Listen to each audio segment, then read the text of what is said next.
নিজেদের বাগানের সবজি দিয়ে কোনো রান্নাবান্না করলে মনে হয় টেস্টটা একটু বেশি আসে, তাই না? আসসালামু আলাইকুম এভরিওয়ান, আশা করি সবাই ভালো আছেন। আলহামদুলিল্লাহ আমরা সবাই ভালো আছি। আজকে এই যে সকালবেলায় উঠে চলে আসলাম যে ছাদের মধ্যে, তো ভাবলাম যে ছাদে আমাদের কিছু ধনিয়া পাতার গাছ এই যে আব্বু লাগিয়েছি কিছুদিন আগে। আমরা কিন্তু এই ধনিয়া পাতা দিয়েই রেগুলার তরকারি খাই, তো ভাবলাম তাই আপনাদের সাথে একটু শেয়ার করি। প্রচুর পরিমাণে কিন্তু আব্বু ধনিয়া পাতার এখানে গাছগুলো লাগিয়েছে। আর এই ছাদের মধ্যে ছোট্ট একটি জায়গা নিয়ে আব্বু জাস্ট যে এগুলা লাগিয়েছে। কখনো দেখা যায় টমেটো লাগায়, কখনো লাউ গাছের চারা লাগায়, অনেক সময় কিন্তু অনেক কিছু লাগায়। আর এই এতটুকু জায়গার মধ্যে আমরা কিন্তু বিভিন্ন ধরনের সবজি আমরা খেয়েছি। আলহামদুলিল্লাহ অনেক বেশি ভালো হয়েছিল সবজিগুলো, আর খেতেও কিন্তু অনেক বেশি ভালো লাগে, বিশেষ করে নিজের বাগানে যে কোনো সবজি, তাই না?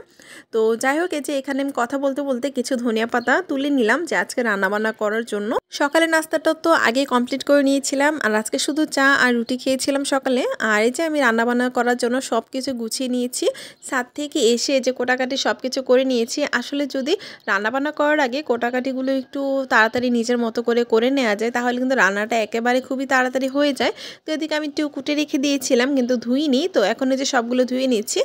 আর বিশেষ করে ফুলকপি তো সুন্দরভাবে ধোয়ার পরে একটু পানি দিয়ে ভিজিয়ে রাখলে অনেক ভালো হয়, যেন ফুলকপির মতো কোনো পোকা থাকলেও কিন্তু ভেসে ওঠে।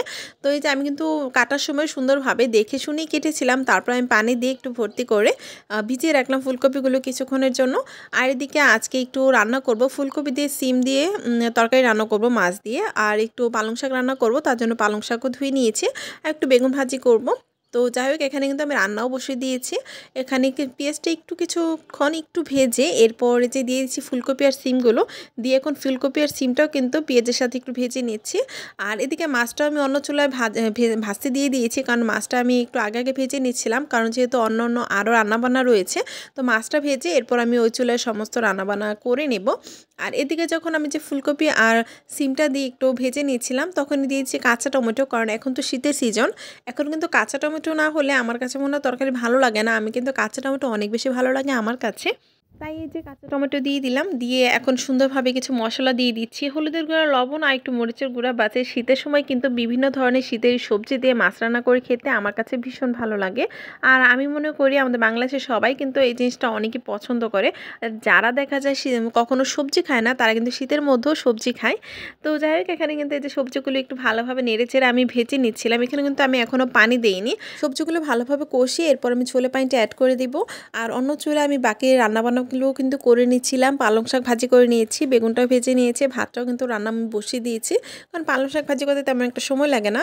তো এই যে ছোলে পানিটা অ্যাড করে দিলাম। এখন রান্নাবান্না হয়ে গেলে জাস্ট আমি নামিয়ে নেব ফুলকপিটা, কারণ সবগুলো ভিডিও আপনাদের সাথে শেয়ার করতে পারিনি, তো ভাবলাম যে ফুলকপির এই তরকারিটা আপনাদের সাথে একটু শেয়ার করি।